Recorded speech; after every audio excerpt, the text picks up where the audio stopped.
is early. We have been up late. We have been posting and packaging. But the story doesn't stop here. We continue to work hard. Early nights, yeah, right. Late dreams, early mornings. What do you mean you're not tired? You're working. That is a madness, bro. No, I gotta get this. I thought it was coming down, man. That is a madness, bro. Yeah, respect, bro. People sharing love, man. Outside the people, we're just the people's club, that's all. Saying family everywhere. Family everywhere, bro. They didn't want us to be here, but we're here. You get me? Now we're here. I heard they laughed at you, Steve-O. Mate, they used to laugh at me all the time. They're not laughing no more. You get me? Why don't they Let them find see you the funny, eyes. Steve-O? My lip shiny though. One sec, I'll just put Vaseline on. Yeah, it is the ball still. It makes you do some mad stuff. Aye. Yo, wait. Hey! Yes, Chris. Yeah, so the match there.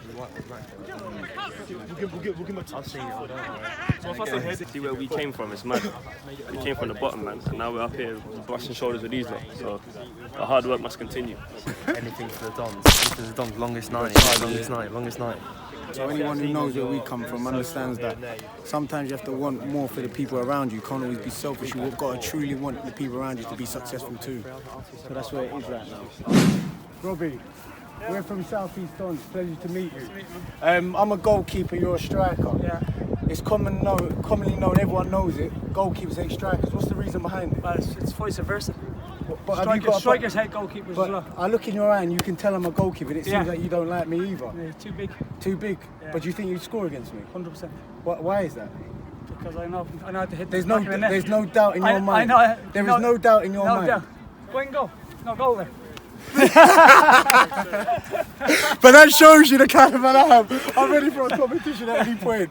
But yeah, love, man. Longest night we're here at Fulham's training ground. Enjoying yourself? Yeah, of course. And they're here for Soccer Aid, which is a bigger thing than ourselves. It's testing this. Of course, but you know it's not going to give it back. That's fine. You I want to see how quick you No, answer. you wouldn't be able to take it off. Okay, let me see. I want to see. No, but you're not. Let me test your hands. The goalkeeper. Of course. The goalkeeper. Yeah, he played. He could play. Yeah, he could play. Bang, 1-0. Robbie Keane. Game over. There you go, 1-0.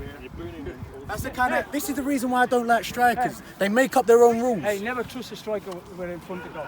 Okay. Never. Never So will. that happens. So what happens there? Yeah. Test it, bang, bang, go. 1-0. Headlines, Robbie Keane. Headline says Jules Camarasi, the 6'6" Ugandan stops it. That's what the headline says. Cheers, lad. See you later. Till next time. Hey, you know that? When we have a goal, you give me a shout. I swear upon my life, if you're still around and you're not tired, I will go. We'll have 5 shots each. 5 shots each? Yeah. I'm not goalkeeper. You're not going to have to go and go. I'm saying 5 shots in total. Against you? Yeah. No problem. Come off. Penalty or just 18 yards? What do you fancy? Either. How many out of 5? 18 yards. Hold on, how many out of 5? Confidence-wise, you're going to try and say 5. Yeah. But in reality, Yeah, because I'm going to try something. I'll try to hit top corner or something, so I'll probably be 4. 4. You enjoying Definitely yourself? be over 50%. No chance. Definitely. No chance. Definitely. Big man, you come and catch it. Yep. On the ground, you're going to struggle. No chance. Yeah. The lads were telling me, he told me early on. Stop You going. said- Once you give me the ball, you're not getting it back. Once you give me that ball, you're not getting it back. All right, we'll see what happens. We'll see. We're from Grady, nice to meet you. Pleased to meet you. You're as big as me then. You're a bit smaller than me, I think. You're a bit smaller than me, I think. No. But honestly, it's a pleasure to meet you. We've been watching you for it. Even now, you're still playing. You enjoy it? I enjoy You it very much. never lose the love of it, do you? The thoughts are there still, but the actions are gone. It's not too bad. It's not too bad. It's not too bad, not when you were Maybe a little bit, just a little bit of a gift. little bit of hype. But yeah, Man United obviously the best club you've ever played for. Yes, I think so, especially in the later stages of my career. You've done amazing. You've done everything, haven't you? Almost everything, but Was it you see in the World Cup, for example, the build-up, was there anything as a keeper you've done in particular that made you mentally prepare for it? Was it just the excitement of it? No, I think of course the first Euro Championship you get experience, and the second time you play World Cup, then you take it with you and you play with 6 or 7 guys from your team. Was there a performance in particular that you enjoyed out of England? I think in '98, the Dutch team in '98, that should have been in the final, maybe even won it, but they lost in penalties against Brazil. In France, but those teams with the Abstal, Driver, David, Overmars. And you're still with some of them now, so do you still talk about it to this day? Those No, we leave that to other ones, and it's just fun to be in the dressing room again and talk and play. Another thing we wanted to see, in terms of hand size, how big are your hands compared to... You're a size 10? Take them off especially for you. So realistically, we're about the same. Depends what you do with it, huh? Yeah, what you could do. Sometimes it's not about size, something it's about what you do with it. Technique and how you do it. So it's a pleasure to meet you, though. No worries. Okay. And have a good day as well. Thank you for doing something so positive as well. Dave, would you mind if I ask you a few questions, please? Yeah, go on. I'm Big George from SC DONS. Nice to meet you. You okay? Yes, of course. It's a pleasure. Obviously, we're here with SC DONS. We've come for a JD football soccer aid thing. Right. Some of the questions that I wanted to ask you is, obviously, you've played in the World Cup. And what was your experience of the build-up towards it? Obviously, the end of the season, and knowing that you're actually going to a major tournament. So what was it like at that point? It's hard because you just want the competition to start. You know, you're desperate for it to start. So you have to start looking after yourself. Yeah. You have to make sure that you don't get injured. Yeah. You know, and make sure that the training is geared towards you so that you can be ready for the World Cup. The last thing you want to do is get injured or be tired through too much training. Yeah, of course, but like you've played a full season, of course, in the Premier League, which is as intense as it gets, and then you know you're going into a competition where you're with the elite. So what is it that you would do to obviously recover to make sure that you was ready for it? Was there anything in particular? Just relaxation. Make sure that your mind is occupied. Yeah. You know, try not to get too bored because it can really get you down. You know, so I used to, when we were on World Cup duty, we would have a whole floor that would have computer games. I can imagine. Everything. The competition must have been darts even... and snooker and pool. So we used to have competitions like that. Was there any just sport? To keep the mind active. Okay. Was there any other sport that you would have played if it wasn't for football? I would love to have been a pro golfer. Oh gosh, there's money in that as well. My eldest son is a pro golfer. Oh, is he? Yeah, congratulations! You've done well to get him into that straight he's away. Good, but and he always beats me, and he hits it further than me. I can imagine. I can imagine. And in terms of the World Cup, how do you feel about England's chances this year? Of course, we've gone with, I think we're the second most inexperienced squad to enter the competition this year. I think Tunisia is maybe the one just above us. Yeah. So how do you feel about the fact we're going with so many young lions? I feel good because with younger players, there's no fear. Yeah. You know, because they've got no experience, they've got no worries, they've got no baggage. So a lot of times, what happens is that younger players go out there and just play their game. Yeah. As long as they're confident, you know, things go their way, they can get better and better. It's just that when they get mistakes, they don't really, or they make mistakes, they don't know how to handle them. Yes, and that was one of the issues we was discussing, was the fact that do you go inexperienced completely and then they just play for the sake of playing, they play fearless, or do you go over experienced and then realise you're not good enough? Yeah. So how do you balance it out?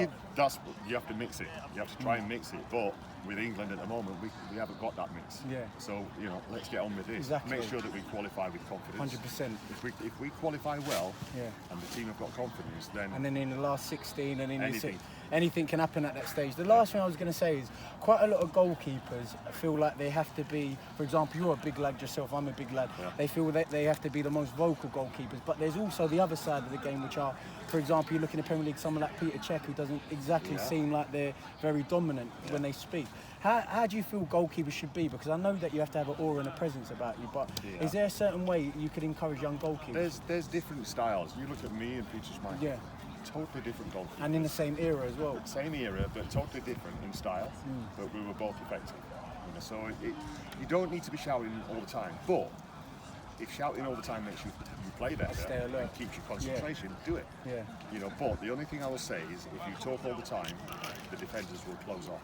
Yes. They stop listening. Yeah. You know, if you just talk little bits when the ball is around your box, then they'll listen more. But if you're talking all the time, they don't listen all the time.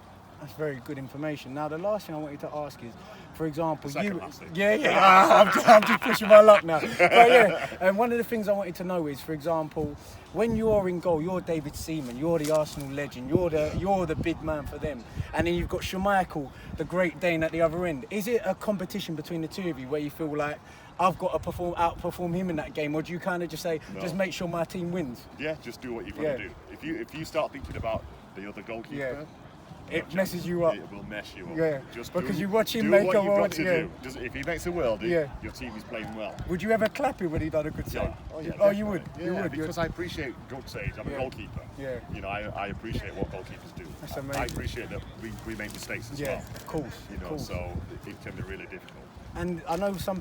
I'm pushing my luck. I know some goalkeepers say, for example, they have something where if they make a mistake, for example, they'll kick a post or they just take it out of their head and they put it in a box and forget completely about it. Was there anything you would do, for example, if you did make the error out? Which we do. We all make mistakes, but the thing that I made sure that I did would be the next time that I touched the ball, even if it was a throw out or a kick, just really focus on it and make sure that it's a good one. 100% Because accuracy, because then you have to build little bit by little bit. Because if you make a big mistake in the first minute, you've got 89 minutes to play. Exactly. You've got to try and play the rest of that game. Yeah. So just build it bit by bit. Don't go out chasing the ball because you think, oh, I've got to make. I've got to make up for that. Yeah. And then the game gets on top of you. Yeah, the decision might be the wrong one because you're trying to get it, and then it's another. And that can only, you almost see it with, for example, like you come for a cross and you don't get it right the first time. Should it stop you from coming for the next one? Of course it shouldn't, if it's your ball. Yes. And thank you very much for your time, Pleasure. Dave. Pleasure. Take care, mate. Honour. Cool. Thank you. See you, brother. Thanks for giving us time like that. Appreciate it. Cheers, guys. Thanks. Yeah, no, thanks for being good, man. Appreciate it. Always, bro. You guys do good stuff, man. Stay where you are. Stay where you are. Yeah, now we're ready to get busy. Cool. So you can see that we're still working on negotiations. We're at Fulham's training ground. It's not been an easy day in the office. As you can see, this is a moment in history.